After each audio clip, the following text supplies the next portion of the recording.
안녕하세요 차딩님들, 차딩학교의 학주 최쌤입니다. 팰리세이드의 양산 일정으로 영상 시작해볼게요. 12월은 빠듯하고 1월 중이라 하는데 하이브리드는 정확히 이렇게 표현하더군요. 아직 멀었어.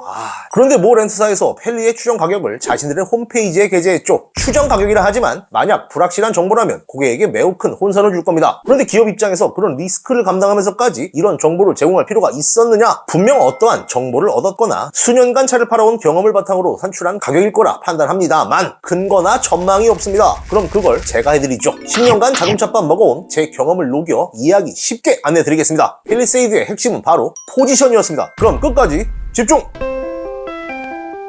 먼저 파워트레인에 따른 가격 차이를 알아봐야겠죠. 2.5 터보 가솔린의 경우 파워트레인의 변화가 가격 인상에 큰 요인이 될 수는 없겠습니다. 2.5 터보가 기존 엔진과 큰 가격 차이를 보이진 않거든요. 하지만 하이브리드는 얘기가 다르죠. 5m가 넘는 거대한 바디를 감당하기 위해서 출력은 높지만 연비 효율은 떨어지는 2.5 터보 엔진을 선택했고 그 엔진을 보좌할 모터 하나를 더 추가하는 신규 방식을 채택했으니까요. 모터를 2개나 돌려야 하니 배터리 용량의 증량 또한 불가피했겠고요. 이것들 모두 돈입니다. 그리고 파워트레인이나 물리적 구조의 변화는 매우 복합적이고 상호적인 작용을 하죠. 연료 효율을 위한 모터와 배터리마저 공차 중량을 늘려 손실의 원인이 되며 나아가 승차감 저하의 원인이 되기도 합니다. 강력한 모터는 곧 더 강력한 회생 제동력이기에 승차감의 이질감마저 더할 것이고요. 회생 제동은 환신차 인증을 위해서라도 절대 포기할 수 없는 부분으로 그런 점들을 보완하기 위한 차체 보강과 하부 세팅 등의 물리적 변화 또한 뭐다? 다 돈이다. 그런 하이브리드가 가솔린과 600만원의 차이? 그랜저만 해도 666만원의 차이를 보입니다. 가솔린과 하부 두 모델 모두 1.6 터보 엔진이 탑재된 투싼과 스포티지마저 550만원가량의 차이를 보였고요. 따라서 차세대 하이브리드 모델의 차이가 600이라면 결코 크다고만 볼 수는 없겠습니다. 전 사실 더 큰 차이를 보일 거라 예상했었는데 만약 정말 600 정도의 차이라면 현대는 팰리세이드의 포지션을 매우 크게 신경 쓰고 있다고 볼 수 있겠습니다. 잘 팔릴 수 있는 자리를 얼마의 가격으로 점령할 것인가? 그럼 트림별 가격에 대해 알아보겠습니다.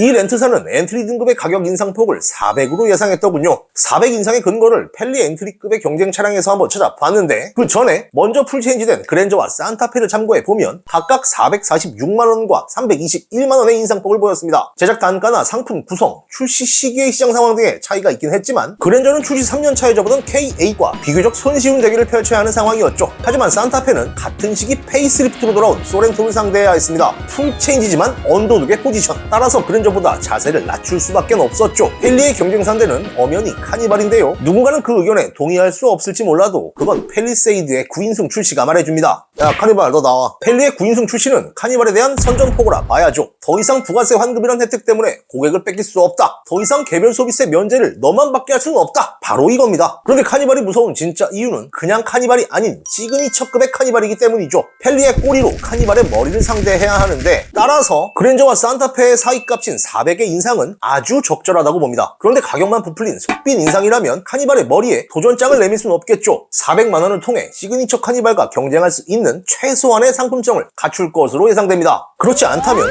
4천 후반에서 5천 초반의 포지션은 아무리 팰리세이드가 차세대 하이브리드로 돌아온다 하더라도 카니발의 머리가 차지할 테니까요. 문제의 중간 트림입니다. 팰리세이드는 약 4,900에서 7,000 초반의 가격 분포로 그 폭이 상당히 넓을 것으로 예상되는데 엔트리급은 안내드렸듯 카니발의 대가리, 즉 짱이자 통과의 싸움이죠. 그런데 중간 트림의 예상가는 5,620만원, 5,000 중후반의 포지션에서 대형 SUV를 고민하는 분들께 다른 대안이 크게 없는 포지션입니다. 팰리가 최상위 폭시자로 군림할 수 있는 포지션으로 마치 5,620고지에 깃발을 먼저 꽂아 선점한 모습으로 보이네요. 팰리가 포지션을 선점했다? 그럼 최근 트렌드인 옵션질이 심히 걱정인데 여기서 잠깐 팰리의 옵션질을 예상해보면 첫 번째, 소재에 차등을 둘 것으로 예상됩니다. 시트나 내장재를 일반부터 프리미엄까지 세분화해 차등을 둘 것이라 보며 두 번째, 넣지 않고는 못 빼길, 이게 없으면 팰리가 아닌 상징적 외관 요소를 반드시 만들어낼 겁니다. 또 그걸 프로옵션과 묶어버리는 아주 잔인한 가격 정책이 예상되는데 K8이 다수가 선호하는 순차점등 턴 시그널을 전자제어 서스와 스타일에 묶은 것처럼 말이죠. 세 번째, 선호도가 높은 옵션이 찢어 배치될 것으로 보이며 이는 상위 트림으로 고객을 유도할 겁니다. 네 번째, 일부 프로 옵션의 기본 반영이 예상됩니다. 이제 스포티지 시그니처에도 HUD가 기본인 세상이니까요. 자, 최상위 트림을 살펴보기 전에 팰리세이드 하이브리드 그 자체의 포지션을 한번 살펴보겠습니다. 좀 생뚱맞을 수 있는데 2009년에 출시된 아반떼 HD 하이브리드를 통해 살펴볼게요. 모델의 포지션과 고객 타겟팅이 영 엉망이었거든요. 아반떼는 그때나 지금이나 큰 부담 없이 저렴하게 이용할 목적의 차량인데 거기에 하이브리드를 얹어 가솔린과의 가격 차이가 무려 912만원! 심지어 아반떼는 가솔린 또한 연비가 그리 나쁜 모델이 아니었기에 하이브리드의 강점을 크게 어필하기도 어려웠습니다. 거기에 심지어 하이브리드에 대한 인식 자체가 없던 시기라 어지간한 얼리 어댑터가 아닌 이상 선택을 꺼렸던 모델이죠. 펠리 또한 아주 비슷한 처지가 될 수도 있습니다. 적어도 이 상위 트림의 가격대에선 말이죠. 차세대 하이브리드 시스템은 분명 우리를 기대하게 만들겠지만 마루타라는 불안한 인식은 지우기 쉽지 않습니다. 또한 아반떼처럼 연료 효율을 크게 어필하지 못할 수도 있죠. 가솔린의 연비가 좋아서? 아니면 하이브리드의 연비가 별로라서? 그런 이유가 아닙니다. 고가의 차를 선택하는 분일수록 보통 높은 경제력을 갖추며 그런 분들은 연료 효율보다는 또 다른 것을 더 추구할 수 있죠. 바로 높은 운동 성능과 승차감, 정숙성 등의 퍼포먼스입니다. 펠리는 4, 5천대를 찾는 분께 높은 연료 효율과 상품성을 챙겨드려야 했다면 6, 7천대를 원하는 고객에게는 그들의 눈높이에 맞는 퍼포먼스와 프리미엄을 제공해야 하는 거죠. 그 1000, 2000 사이에 고객의 니즈가 막 확 바뀌느냐? 네, 바뀝니다. 그 가격대에는 쟁쟁한 차량들이 등장하거든요. 당장 제네시스와도 경쟁해야 하는데 같은 집안이니 상관없는 거 아니냐? 아슬란이 그러다 사망했죠. 거기에 제법 혹할 만한 외산차도 손에 닿을 가격대이자 무엇보다 너무나 막강한 전통의 강호, 서민 아빠들의 진정한 로망, 카니발이 하이리무진이 되어 등장합니다. 따라서 최상위 트림은 중간 트림 대비 비교적 낮은 480만원의 인상을 예상한 것으로 보이고요. 가솔린 대비 하이브리드의 인상폭을 비교적 낮은 600만원으로 예상한 것도 바로 이 때문은 아닐까 싶습니다. 아무리 펠리라도 경쟁 차량의 눈치를 안 볼 수 없는 거죠. 이 모든 것이 철저히 계산된 포지션을 위해서가 아닐까요? 잘 팔릴 포지션, 경쟁 차량을 따돌릴 포지션, 팔릴 수밖에 없는 포지션, 그 포지션을 찾아내어 가격 정책을 펼칠 것으로 예상합니다.